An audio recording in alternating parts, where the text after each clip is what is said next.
നമസ്കാരം. ഇൻഫെക്ട് ന്യൂസിലേക്ക് ഏവർക്കും സുസ്വാഗതം. 15 മിനിറ്റോളം താമസിക്കാൻ കാരണമായത് ശ്രീ മുകേഷ് നായർ നേരത്തെ പരിചയപ്പെടുത്തേണ്ട ആവശ്യമില്ല. അപ്പോൾ ഈ പ്രസ് മീറ്റ് വിളിക്കാനുള്ള സാഹചര്യവും സന്ദർഭവും ഇന്നലെ ഞാൻ ആ വാർത്ത കണ്ടു. മുകേഷിനെ വിളിച്ചു, മുകേഷ് എന്നെ അറിയിച്ചു. പ്രമുഖ മാധ്യമങ്ങളുടെ എല്ലാം മുൻനിര തലക്കെട്ടായി ടോപ്പ് ഹെഡ്ലൈനായിട്ട് ഒരു വാർത്ത വന്നു. മുകേഷിന്റെ ചിത്രമൊക്കെ കൊടുത്തിട്ട് പോക്സോ കേസ് പ്രതി പ്രവേശനോത്സവത്തിൽ മുഖ്യ അതിഥിയായി എത്തി മന്ത്രി. അദ്ദേഹം ബഹുമാനപ്പെട്ട ശ്രീ ശിവൻകുട്ടി സാർ അല്ലെങ്കിൽ വിദ്യാഭ്യാസ വകുപ്പിലെ മന്ത്രി ഇതിനെ അന്വേഷണത്തിൽ ഉത്തരവിട്ടു എന്നൊക്കെ പറഞ്ഞൊരു കാര്യം.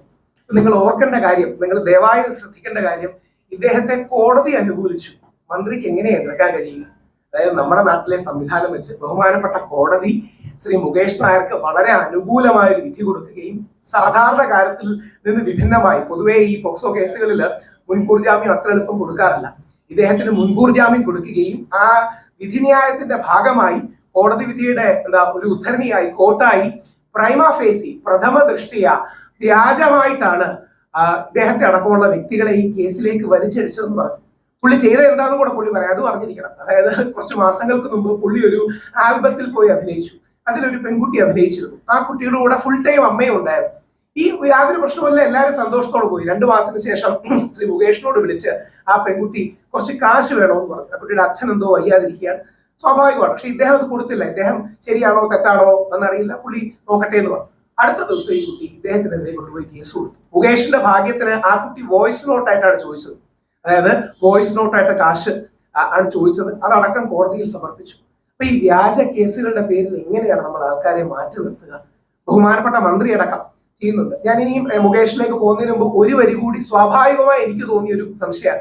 അതായത് ഞാൻ വളരെ മതസൗഹാർദ്ദവാദിയാണ്, ജാതി മതങ്ങളുടെ എല്ലാം പരിപാടിക്ക് പോകുന്ന വ്യക്തിയാണ്, എല്ലാരെയും കഴിയുന്നത്ര ഒരുമിച്ച് നിർത്തി പോകുന്ന വ്യക്തിയാണ്. എന്നോട് ആലങ്കാരികമായി രാഹുൽ ഈശ്വർ സുഖമാണോ എന്ന് ചോദിച്ചാൽ അയ്യപ്പനും ബാവരും വെളുത്തയും സുഖമാണ് എന്ന് പറഞ്ഞിട്ട് സുഖമെന്നാണ്. അപ്പൊ എല്ലാവരുടെയും ഐക്യത്തിൽ പോകുന്ന വ്യക്തിയാണ്. പക്ഷേ സ്വാഭാവികമായി ഞാനെന്ന വ്യക്തിക്ക് തോന്നിയൊരു വേദനയായിട്ട് ചോദിക്കുകയാണ്. ആരെയും മോശമായി പറയാനല്ല, ഏതെങ്കിലും ഒരു ജാതിയുടെയോ അല്ലെങ്കിൽ മതത്തിന്റെയോ ഇത് പറയാനല്ല. അതായത് വേടൻ എന്ന് പറയുന്ന വ്യക്തിക്കെതിരെ കേസ് വന്നപ്പോൾ അദ്ദേഹം ആ കഞ്ചാവ് ഉപയോഗിച്ചു എന്ന് ബഹുമാനപ്പെട്ട കോടതിയിൽ മറ്റും തെളിയുകയുണ്ടായി. എന്നിട്ട് പോലും ഇടതുപക്ഷ ഗവൺമെന്റ് വേടനെ ചേർത്ത് പിടിക്കുകയുണ്ടായി. അത് നല്ല കാര്യമാണ്, അങ്ങനെ തന്നെ ചെയ്യണം. ഞാനൊക്കെ എന്നാൽ കഴിയുന്ന വിധം വേടനെ സപ്പോർട്ട് ചെയ്യുകയാണ് മാധ്യമങ്ങളിൽ വന്നത്. ശശികല ടീച്ചർ അടക്കം വേടനെ കഞ്ചാവോളി എന്ന് വിളിച്ചത് അപലപനീയമാണെന്നും അത് പിൻവലിക്കണമെന്നും ഒക്കെ ശക്തമായ നിലപാടെടുത്തൊരു വ്യക്തി കൂടിയാണ് ഞാൻ.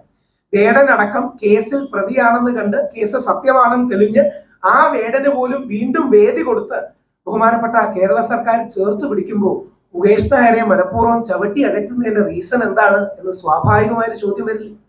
അതായത് മുകേഷ് നായർ കുറ്റം ചെയ്തു എന്ന് കോടതി പറഞ്ഞിട്ടില്ല, നേരെ മറിച്ച് നിരപരാധിയാണ് എന്ന തരത്തിലാണ് കോടതി പരാമർശിച്ചിരിക്കുന്നത്. മുൻകൂർ ജാമ്യം കൊടുത്തിരിക്കുന്നു. വേടന് തീർച്ചയായിട്ടും അനുകൂലമായി വേടന് വേദി കൊടുക്കുന്നു, വേടനെ ഹീറോ ആക്കുന്നു. അങ്ങനെ ആക്കണം. വേടൻ ഒരുപാട് നമ്മുടെ പിന്നോക്ക സമൂഹങ്ങളുടെ ഒക്കെ കാര്യങ്ങൾ വോയിസ് ചെയ്തിട്ടുള്ള ആളാണ്. വേടനോട് ബഹുമാനമാണ്, ആദരവാണ്, രാഷ്ട്രീയമായ എതിരഭിപ്രായം ഉണ്ടെങ്കിലും. പക്ഷെ വേടനെ ചേർത്ത് പിടിക്കുകയും മുകേഷ് നായരെ തെള്ളി അകറ്റുകയും ചെയ്യുന്നു എന്ന് പറയുമ്പോൾ അതിന് സ്വാഭാവികമായ ചോദ്യങ്ങൾ ഉണ്ടാകില്ല. അപ്പോ നിരപരാധിയായ, അതിനെക്കുറിച്ച് കൂടുതൽ പറയണമെന്നുണ്ട്, നിങ്ങളുടെ ചോദ്യങ്ങൾ കൂടെ ഭാഗമായി പറയാം. ഇവിടെ യഥാർത്ഥത്തിൽ ഈ പ്രസ് മീറ്റ് വിളിക്കാനുള്ള അടിസ്ഥാന കാരണം തന്നെ കോടതി നിരപരാധിയാണെന്ന് സൂചിപ്പിക്കുന്ന, കോടതി മുൻകൂർ ജാമ്യം കൊടുക്കുന്ന, കോടതിയുടെ ഭാഗത്തു നിന്ന് ശക്തമായ ആനുകൂല്യം കിട്ടുന്ന ഒരു വ്യക്തിയെ പ്രവേശനോത്സവത്തിന് വിളിച്ചതിൽ ഒരു മന്ത്രി അന്വേഷണം ഉത്തരവിടുകയും ഇനി അവിടുത്തെ ഏതെങ്കിലും ടീച്ചർമാർക്കെതിരെ ആക്ഷൻ ഉണ്ടാകും, ആരെങ്കിലും ഒക്കെ സസ്പെൻഡ് ചെയ്യും. എന്തിനാണ്? ആരോടെങ്കിലും പുറത്ത് കലി തീർക്കുകയാണ്. ഒന്ന് ആലോചിച്ച്. പുള്ളി ഒരു സംഘടനയാണ്, JCA വളരെ അറിയപ്പെടുന്ന ഒരു സംഘടനയാണ്. സ്കൂളുമായിട്ട് സഹകരിച്ച് അവിടെ പരിപാടി നടത്തിയത്. JCA വിളിച്ചു, സ്കൂളിന്റെ ആൾക്കാരെ വിളിച്ചു. നമ്മൾ ഈ ആൾക്കാരെ എങ്ങനെങ്കിലും രീതിയിൽ കരിവാരി തേക്കുകയും അകറ്റി നിർത്തുകയും ചെയ്യുന്ന ഒരു അവസ്ഥ ഉണ്ടായിരുന്നു. മുകേഷിലേക്ക് പോകുന്നതിന് മുമ്പ് എന്റെ വീട്ടിൽ 2 മക്കളുണ്ട്, മുകേഷിന്റെ വീട്ടിലും 10-15 വയസ്സുള്ളൊരു മകളുണ്ട്. നമുക്കെല്ലാം വീട്ടിൽ കുഞ്ഞുകുട്ടിയും പ്രാരാബ്ദങ്ങളും ഉള്ളവരാണ്. പക്ഷേ നാളെ എനിക്കെതിരെ ഒരു കേസ് വന്നാൽ ഇത് തന്നെയാണ് പ്രശ്നം. എനിക്ക് 2 മക്കളുണ്ട്, കണ്ടോ, പോക്സോ കേസിലെ പ്രതിയാണ്. ആ കേസ് വ്യാജമാണ്, എല്ലാരും കണ്ടൽ. നീ നിങ്ങളുടെ ചാനലുകളെ വെച്ച് പറയുകയാണെങ്കിൽ ഒരു പ്രമുഖമായ ചാനൽ ഇതേപോലെ, ഞാൻ വളച്ചു കിട്ടി പറയണ്ട, തുറന്നു തന്നെ പറയാം, റിപ്പോർട്ടർ ചാനലിലെ ഡോക്ടർ അരുൺകുമാറിനെതിരെ ഇതേപോലെ വ്യാജ കേസല്ലേ വന്നത്. അരുൺ ആ പെൺകുട്ടിയെ കണ്ടിട്ട് പോലുമില്ല. വേറൊരു വ്യക്തി ആ പെൺകുട്ടിയോട് സംസാരിച്ചതിനെ കുറിച്ച് പരാമർശിച്ചത് ഡോക്ടർ അരുൺകുമാർ, പോക്സോ കേസിലെ 1-ാം പ്രതി. ഈ പോക്സോ ഒക്കെ എത്രമാത്രം മിസ്യൂസ് ചെയ്യപ്പെടുന്നുണ്ടെന്ന് നിങ്ങൾ മനസ്സിലാക്കണം. ഇത് തന്നെയാണ് കുട്ടികൾ ജയന്തന്റെ കാര്യത്തിൽ സംഭവിച്ചത്. 6.5 മാസം പുള്ളി ഉള്ളിൽ കഴിഞ്ഞു. 6.5 മാസം.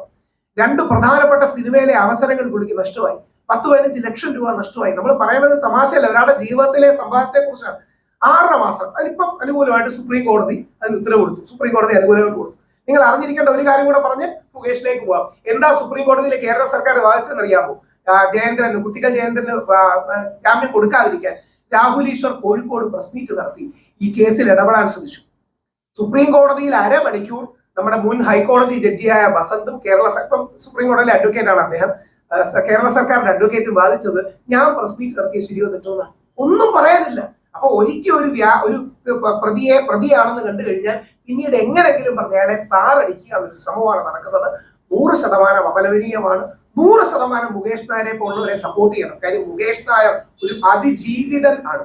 അതിജീവിതൻ എന്ന് പറഞ്ഞാൽ വ്യാജ കേസിൽപ്പെട്ട് അതിൽ നിന്ന് പോരാടി വിജയിച്ച ഒരു അതിജീവിതനാണ് മുകേഷ്. അതിജീവിതകളെ എല്ലാം ബഹുമാനമാണ്. വ്യാജ പരാതി കൊടുക്കുന്നവരെയല്ല, ശരിയായ അതിജീവിതകളെ ബഹുമാനമാണ്.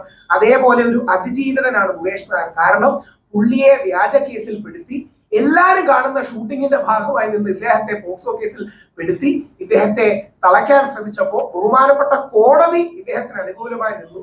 ആ കോടതി അനുകൂലമായി നിൽക്കുമ്പോൾ മന്ത്രി അദ്ദേഹവും മാധ്യമങ്ങളും ഇദ്ദേഹത്തിന് എതിരായി നിൽക്കരുത് എന്ന് അഭ്യർത്ഥിച്ചുകൊണ്ട് മുകേഷിലേക്ക്. നമസ്കാരം. നിങ്ങളെപ്പോലെ തന്നെ വർഷങ്ങൾക്ക് മുമ്പ് ഇവിടെ ഒരു ജേർണലിസ്റ്റ് ആയിട്ട് ഇരുന്നിട്ടുള്ള ഒരാളാണ്. നാഷണൽ ചാനലിൽ കേരള ബ്യൂറോ ചീഫ് ആയിരുന്നു. അതിനുശേഷമാണ് കോർപ്പറേറ്റിലോട്ടും പിന്നെ കുറച്ച് സോഷ്യൽ മീഡിയ ഇൻഫ്ലുവൻസിലേക്ക് മാറുന്നത്. അപ്പോൾ എനിക്ക് പറയാനുള്ളത്, ഈ നമ്മള് ഈ കേസ് വന്നതിന് ശേഷവും കേസ് നടക്കുമ്പോഴും പോലീസ് കേസ് എടുത്തതിന് ശേഷവും നടക്കുമ്പോഴും അല്ല അതിന് ബെയിൽ കിട്ടിയതിന് ശേഷവും എനിക്ക് വരുന്ന ഇനോഗ്രേഷൻസിന്റെയോ അല്ലെങ്കിൽ പ്രൊമോഷൻസിന്റെയോ അല്ലെങ്കിൽ ഫംഗ്ഷൻസിന്റെ എണ്ണത്തിന് ഒരു കുറവ് വന്നിട്ടില്ല. ഒരുപക്ഷെ കൂടിയിട്ടുണ്ടെന്ന് വേണം പറയാനായിട്ട്. ഞാൻ ഈ കേസ് വരുന്ന സമയത്ത് 16-ാം തീയതി എന്റെ ഏപ്രിൽ 16-ാം തീയതി മുതൽ ഞാൻ യു എയിലാണ്. 22-ാം തീയതി 23-ാം തീയതിയാണ് ഈ കേസ് വരുന്നത്. അപ്പൊ അതിനുശേഷം ഞാൻ തിരിച്ച് വരുന്നു. അപ്പൊ യു എയിൽ കുറച്ച് പ്രോഗ്രാമായിട്ടാണ് പോയത്. അതിനുശേഷം തിരിച്ചു വരുന്നു. വന്നതിന് ശേഷം വന്നതിന്റെ അന്ന് മുതൽ ഈ പറയുന്ന ആ ദിവസം വരെ എല്ലാ ദിവസവും എനിക്ക് ഇനോഗ്രേഷൻസും പ്രോഗ്രാം. നമ്മളെ ആൾക്കാരെ വിളിക്കുന്നു. എന്നെ വിളിച്ചത് സ്കൂളിന്റെ ബിഹാഫിൽ JC ആണ് വിളിക്കുന്നത്. ഇങ്ങനെ ഒരു ഫംഗ്ഷൻ ഉണ്ട്, പ്രവേശനോത്സവമാണ്. എനിക്ക് അന്ന് തന്നെ വേറെ 3 പരിപാടി ഉണ്ട്. അപ്പൊ അത് കഴിഞ്ഞ് കുറച്ച് ലേറ്റ് ആയിട്ടാണ് എത്തിയത്. അങ്ങനെയാണ് ഫംഗ്ഷനിൽ ഞാൻ പങ്കെടുക്കുന്നത്. നമ്മളെ വിളിക്കുമ്പോൾ നമ്മുടെ പേരിൽ ഒരു വ്യാജ പരാതി കൊടുത്തു, വ്യാജ കേസ് എടുത്തു. കോടതി അതിന് മുൻകൂർ ജാമ്യം നിന്നു. പ്രത്യേകിച്ച് ഇങ്ങനെ ഒരു ഗ്രാവിറ്റി ഉള്ള ഒരു കേസിന് കോടതി ബെയിൽ തരണമെങ്കിൽ നിങ്ങൾക്ക് എല്ലാവർക്കും അറിയാം, ബെയിൽ തരണമെങ്കിൽ അതിന് മെറിറ്റ് ഉള്ളതുകൊണ്ട് മാത്രമാണ്. അല്ലാതെ കോടതി എന്ന് പറയുന്നത് അതൊക്കെ അറിയില്ല. അത്രയും നമ്മളെല്ലാവരും വിശ്വസിക്കുന്ന ഇന്ത്യൻ ജുഡീഷ്യറി എന്ന് പറയുന്നത് അത്രയും ഡിവൈൻ ആയിട്ടുള്ള ഒരു സാധനമാണ്. നിങ്ങളെപ്പോലെ തന്നെ ഞാനും വിശ്വസിക്കുന്ന ഒരൊറ്റ തത്വത്തിൽ മാത്രമേ ഉള്ളൂ, 1000 കുറ്റവാളികൾ രക്ഷപ്പെട്ടാലും ഒരു നിരപരാധി ഉപശിക്ഷിക്കപ്പെടില്ല. അതെനിക്ക് ഉറച്ച വിശ്വാസമാണ്. അതിന്റെ ഒരൊറ്റ ബേസിൽ തന്നെ ഞാൻ ഇപ്പോഴും പബ്ലിക്കായിട്ട് മീഡിയയുടെ മുമ്പിൽ ഞാൻ ചലഞ്ച് ചെയ്ത് പറയുന്ന ഒരു കാര്യം എന്ന് പറഞ്ഞാൽ, കോടതി ഞാൻ ഗിൽറ്റി ആണെന്ന് പ്രൂവ് ചെയ്യുകയാണെങ്കിൽ ആ മൊമെന്റിൽ ഞാൻ എന്റെ സോഷ്യൽ മീഡിയ അക്കൗണ്ടുകളെല്ലാം ഡിലീറ്റ് ചെയ്ത് ഞാൻ ആ സോഷ്യൽ മീഡിയ ലൈഫ് അവിടെ എൻഡ് ചെയ്യും. അത് അത്രയ്ക്ക് കോൺഫിഡൻസ് ആണ് എനിക്ക്. I M dam confident about that. അത്ര കോൺഫിഡൻസ് ഉള്ളതുകൊണ്ടാണ് ഞാൻ പറയുന്നത്. അത്രയും കോൺഫിഡന്റ് എനിക്ക് വിധി വരുന്നവരുണ്ട്. കാരണം ആത്യന്തികമായി വന്ന വിധി വളരെ പോസിറ്റീവാണ്. കാരണം കോടതി ആ ബെയിൽ ഓർഡറിൽ വ്യക്തമായി പറയുന്നുണ്ട് ഫോൾസ്ലി ഡ്രാഗ്ഡ് ഇൻ എന്ന് പറഞ്ഞിട്ട്. അങ്ങനെ ഒരു ആ ഗ്രൗണ്ടിലാണ് എനിക്ക് ബെയിൽ തരുന്നത്. കാരണം പബ്ലിക്കായിട്ട് നടക്കുന്ന ഒരു ഷൂട്ട്, ഒരു റിസോർട്ടിൽ 10-25 മോഡൽസിനോടൊപ്പം നടക്കുന്ന ഒരു ഷൂട്ട്, ഒരു അമ്മയുണ്ട്, റിസോർട്ടിന്റെ ആൾക്കാരുണ്ട്. 2.5 മാസം കഴിയുമ്പോൾ ഞാൻ ആ കേസിൽ പ്രതിയാവും. എനിക്ക് ഭയങ്കര അതിശയം തോന്നി. എനിക്ക് സത്യമായിട്ട് ഞാൻ തന്നെ എന്റെ വാർത്ത ദുബായിൽ നിന്ന് ഞാൻ താമസിക്കുന്ന ഹോട്ടൽ റൂമിൽ നിന്ന് ഞെട്ടിപ്പോയി. ഞാൻ പോക്സോ കേസിൽ എങ്ങനെ പ്രതിയാവുന്നു? എന്റെ കൂടെ അഭിനയിച്ച ഒരു കുട്ടിക്ക് 15 വയസ്സ് താഴെയാണ്, അല്ല 15 വയസ്സേ ഉള്ളൂ. ആ കുട്ടി സമ്മതമില്ലാതെ ആണ് ഞാൻ ഇത്രയും ദിവസം ആ വീഡിയോ സോഷ്യൽ മീഡിയയിൽ ഇട്ടിരുന്നത്. ആ കുട്ടി കൊളാബ് ചെയ്തിരുന്ന വീഡിയോ കേസ് കൊടുത്ത് 3 ദിവസത്തിന് ശേഷമാണ് കുട്ടി കൊളാബ് റിമൂവ് ചെയ്ത്. എല്ലാത്തിന്റെ പ്രൂഫ് കോടതിയിൽ നമ്മൾ സബ്മിറ്റ് ചെയ്തിട്ടുണ്ട്. അപ്പൊ അത്തരം ഇതൊരു ഗൂഢാലോചനയുടെ ഭാഗമാണ്. കാരണം പ്രത്യേകിച്ച് ഞാൻ ഈ ഇനോഗ്രേഷൻസിന്റെയും അല്ലെങ്കിൽ ബ്രാൻഡിങ് ആൻഡ് പ്രൊമോഷൻസിന്റെയും പേരിൽ ഒരു വേൾഡ് റെക്കോർഡ് ഇട്ട ഒരാളാണ്. അപ്പം മേ ബി മറ്റുള്ള ഇൻഫ്ലുവൻസേഴ്സിന് എന്നോട് പൊതുവെ ഒരു ദേഷ്യമുണ്ട്. പല പോസ്റ്റുകളിലും പല ഇതിലൊക്കെ ഞാൻ ഒരുപാട് ബോഡി ഷേമിങ് ആണ് എനിക്ക് മെയിനായിട്ട് കൂടുതൽ കാണുന്നത്. നമ്മളിപ്പോൾ ഏതൊരു വീഡിയോ ഇട്ടാലും തടിയൻ അല്ലെങ്കിൽ അങ്ങനെയുള്ള ഒരു സാധനങ്ങളൊക്കെ വെച്ചിട്ട് കുറെ ഒരു ഇതൊക്കെ വരാറുണ്ട്. അപ്പൊ അതൊക്കെ നമ്മൾ വലിയ കെയർ ചെയ്യാറുണ്ട്. കാരണം ബോഡി ഷേമിങ് ഞാൻ വലിയ കാര്യമായിട്ട് എടുക്കുന്ന ഒരാളാണ്, ഞാൻ പോസിറ്റീവായിട്ട് എടുക്കുന്ന ആളാണ്. ഈ ബോഡി വെച്ചിട്ടാണ് നമ്മൾ ഇവിടെ വരെയൊക്കെ എത്തിയത്. അപ്പം ഇത് തന്നെ അങ്ങനെ ആയിരിക്കും നമുക്ക് ഉള്ള ഒരാളാണ്. അപ്പൊ അത്തരം കാര്യങ്ങളൊക്കെ കണക്കിലെടുക്കാതിരുന്നപ്പോഴാണ് ഇത്തരത്തിലുള്ള ഒരു സാധനം വരികയും ഈ പെൺകുട്ടിയുടെ മാതാപിതാക്കളെ നിർബന്ധിച്ച് അവരെ കൊണ്ട് കേസ് കൊടുപ്പിക്കുകയൊക്കെ ചെയ്ത്. പക്ഷെ കേസിൽ മെറിറ്റ് ഉണ്ടെന്ന് നമ്മുടെ ബഹുമാനപ്പെട്ട കോടതി, ആ ഒരു കോടതിയിലുണ്ടായ ഒരു വിശ്വാസമാണ് ഇപ്പൊ ഞാൻ നിങ്ങളുടെ മുന്നിൽ ഇരിക്കുന്നതും അല്ലെങ്കിൽ എനിക്കിപ്പോ ഞാൻ സംസാരിക്കും. ആ ഒരു വിശ്വാസം എനിക്ക് അതുകൊണ്ട് ഒരുപാട് കാര്യങ്ങൾ വഴിവിട്ട് പറയാനും പറ്റില്ല. കാരണം കേസ് നിലവിൽ ഇപ്പൊ നടന്നുകൊണ്ടിരിക്കുന്നതുകൊണ്ട് അതിന്റെ ഒരുപാട് ഡീറ്റെയിൽസ് എനിക്ക് പറയാൻ പറ്റും. കാരണം ഒരുപാട് തെളിവുകളുണ്ട് നമ്മുടെ ഭാഗത്ത്. ഇതൊരു ഫാബ്രിക്കേറ്റഡ് കേസാണ്, അതൊക്കെ നമ്മളിവിടെ പറയാൻ പാടില്ലാത്ത കാര്യങ്ങളാണ്. അപ്പം പൊതുവേ ഉള്ള എനിക്ക് പറയാൻ പറ്റുന്ന എന്റേതായ നിയന്ത്രണങ്ങളിൽ നിന്നുകൊണ്ട് പറയാൻ പറ്റുന്ന കാര്യങ്ങൾ ഞാൻ പറയാം. ഒരു ഫാബ്രിക്കേറ്റഡ് കേസ് ആയിരുന്നു. അത് മനസ്സിലാക്കിയത് കൊണ്ടാണ് തീർച്ചയായിട്ടും ഇത്തരത്തിൽ ഗ്രാവിറ്റി ഉള്ള ഒരു കേസിൽ നമുക്ക് ബെയിൽ കിട്ടിയത്. അത് തീർച്ചയായിട്ടും നമ്മളെല്ലാവർക്കും നാളെ നമ്മളിപ്പോ ഇവിടെ ഇരിക്കുന്ന ആർക്കെങ്കിലും ഒക്കെ ഒരു പ്രശ്നം ഉണ്ടായാലും ഒരു പരാതിയാണ്. FIR ലോഡ്ജ് ചെയ്യും, ഉറപ്പാണ്. പ്രത്യേകിച്ച് പോക്സോ കേസ് ആണെങ്കിൽ FIR 100% ലോഡ്ജ് ചെയ്യും. അപ്പൊ അവിടെ പ്രതിയായി, പിന്നെ വാർത്തയായി അടുത്ത നമ്മള് അതിനുശേഷം പക്ഷെ എനിക്ക് ബെയിൽ കിട്ടിയപ്പോൾ ആരും വാർത്ത കൊടുത്തില്ല. ആകെ ഈ പ്രധാനമായും ആദ്യം പുറത്തു കൊണ്ടുവന്ന ചാനലിനോട് ഞാൻ വിളിച്ച അതിലൊരു ഉദ്യോഗസ്ഥനോട് അഭ്യർത്ഥിച്ചു, ഈ ഒരു വാർത്ത ഒന്ന് കൊടുക്കാമോ ചേട്ടാ. ആ ചേട്ടൻ വാർത്ത കൊടുത്തു. സത്യം എനിക്ക് അതിനോട് വളരെയധികം ആദ്യം കൊണ്ടുവന്ന ചാനൽ അവര് അതില് ന്യൂസ് ആങ്കറിനാണ് ഞാൻ വിളിച്ചു. അത് വായിച്ച ന്യൂസ് ആങ്കറാണ്. അപ്പൊ അദ്ദേഹത്തോട് ഞാൻ ചോദിച്ചു. അപ്പൊ അദ്ദേഹം അത് വാർത്ത കൊടുത്തു. പക്ഷെ ഒരു ചെറിയ ഒരു 2 സെക്കൻഡ് വാർത്തയായിട്ട് ചോദിക്കും, മുകേഷ് നായർക്ക് മുൻകൂർ ജാമ്യം, അത്രേ ഉള്ളൂ. ആ കേസിന്റെ ഗ്രൗണ്ട് എന്തായിരുന്നെന്നോ, എന്ത് അടിസ്ഥാനത്തിൽ കോടതി ജാമ്യം കൊടുത്തുവെന്നോ, എന്ത് മെറിറ്റ് ആയിരുന്നു എന്നൊന്നും അതിൽ പറഞ്ഞില്ല. മേ ബി അവരുടെ സമയക്കുറവ് കൊണ്ടായിരിക്കാം. പക്ഷെ ഇത്തരം കേസുകളിൽ കോടതി ഒരാളെ അല്ലെങ്കിൽ പോലീസ് കേസ് എടുക്കുമ്പോൾ കോടതി ബെയിൽ കൊടുക്കുമ്പോൾ അതിൽ കോടതി പറയുന്ന ഫൈൻഡിങ്സ് ഒക്കെ പറയുന്നത് അത് നിങ്ങൾ വാർത്തയാക്കണം. അല്ലാതെ നാളെ ഈ ക്യാമറയ്ക്ക് പിന്നിലിരിക്കുന്നതോ അല്ലെങ്കിൽ മൈക്കും പിടിച്ചിരിക്കുന്നതോ നിങ്ങൾക്കെതിരെ വരാൻ ഒരു ആരോപണം. ആ സമയത്തും ഈ ഒരു ഇന്റൻസിറ്റി നിങ്ങൾക്ക് മനസ്സിലാവുള്ളൂ. കാരണം ഞാൻ പ്രതീക്ഷിക്കുന്നില്ല, ഇന്നേ വരെ ഞാനൊരു 100+ മോഡൽസുമായിട്ട് വർക്ക് ചെയ്തിട്ടുണ്ട്. ആരും എനിക്കെതിരെ പരാതി വന്നിട്ടില്ല. ഈ പരാതി വരുന്നത് ഒരു ഇൻഫ്ലുവൻസറാണ് ആദ്യമായിട്ട് ഒരു പരാതിയായിട്ട് മുന്നോട്ട് വരുന്നത്. അതിനുശേഷമാണ് ഒരാഴ്ച അത് സോഷ്യൽ മീഡിയയിൽ കിടന്ന് ഓടി അതിനുശേഷമാണ് ഇതൊരു പെൺകുട്ടിയുടെ പാരന്റ്സിനെ കൊണ്ട് പരാതി കൊടുപ്പിക്കുന്നത്. അപ്പം ഇതൊരു ഫേക്ക് കേസാണെന്ന് കൊച്ചുകുട്ടികൾക്ക് അറിയാവുന്ന കാര്യമാണ്. പക്ഷെ വീണ്ടും ഇതുപോലൊരു പരിപാടിയിൽ എന്നെ ഇൻവൈറ്റ് ചെയ്ത് ഞാൻ പോയി പങ്കെടുക്കുന്നു. അവിടെ വെച്ചിട്ട് അത് വലിയ വിവാദമാണ്. അതും ഈ ചാനലുകളിൽ വിളിച്ച് ഒരു കൂട്ടം ഇൻഫ്ലുവൻസേഴ്സ് ആണ് പ്രോബ്ലം ഉണ്ടാക്കിയെന്നാണ് എനിക്ക് ചാനലുകളിൽ നിന്ന് അറിയാൻ പറ്റും. അവർ പറഞ്ഞത് അങ്ങനെയാണ്. അപ്പം നിങ്ങൾ കണ്ടില്ലേ, പോക്സോ കേസിൽ പ്രതി സ്കൂളിൽ മുഖ്യാതിഥിയായി വരുന്നു, സമ്മാനങ്ങൾ കൊടുക്കുന്നു, കുട്ടികളുമായി സെൽഫി എടുക്കുന്നു, കുട്ടികൾ അയാളുമായിട്ട് സെൽഫി എടുക്കുന്നു. ഇതൊക്കെ തെറ്റല്ലേ, നിങ്ങൾ എന്ത് വാർത്ത കൊടുക്കുന്നില്ല എന്ന് ചാനലുകളിൽ എല്ലാ ചാനലുകളിലും പ്രമുഖമായ എല്ലാ ചാനലുകളിലും കോള് പോകുന്നു. അതിന്റെ അടിസ്ഥാനത്തിൽ അവർ വാർത്ത കൊടുത്തു. മന്ത്രിയെയും സ്കൂൾ അധികൃതരെയും വിളിച്ച് സ്വീകരണം തേടി. അങ്ങനെ ഉണ്ടായ ഒരു സംഭവമാണ്. നമ്മൾ ഉദ്ഘാടനത്തിന് വിളിച്ചാൽ നമുക്ക് പോകാതിരിക്കാൻ പറ്റും. നമ്മൾക്ക് എന്തെങ്കിലും ഒരു ഇതുണ്ടെന്ന് തോന്നുന്നുകൊണ്ടാണ്. വേറെ എത്രയോ ഇൻഫ്ലുവൻസേഴ്സ് ഉണ്ട്, അവർ എന്നെ വിളിക്കുന്നതുകൊണ്ടാണ് ഞാൻ പോകുന്നത്. അല്ലാതെ എല്ലാവരെയും വിളിക്കണമെന്നാണ് എന്റെ ആഗ്രഹം. ഇപ്പം എന്നെ മാത്രം അല്ലെങ്കിൽ പ്രൊമോഷൻ വിളിക്കണം, അല്ലെങ്കിൽ ഇന്നോഗ്രേഷൻ വിളിക്കുന്നത് ഞാൻ ആഴത്തും നിർബന്ധം പിടിക്കാറില്ല. എന്നെ വിളിക്കുന്നതുകൊണ്ടാണ് ഞാൻ പോകുന്നത്.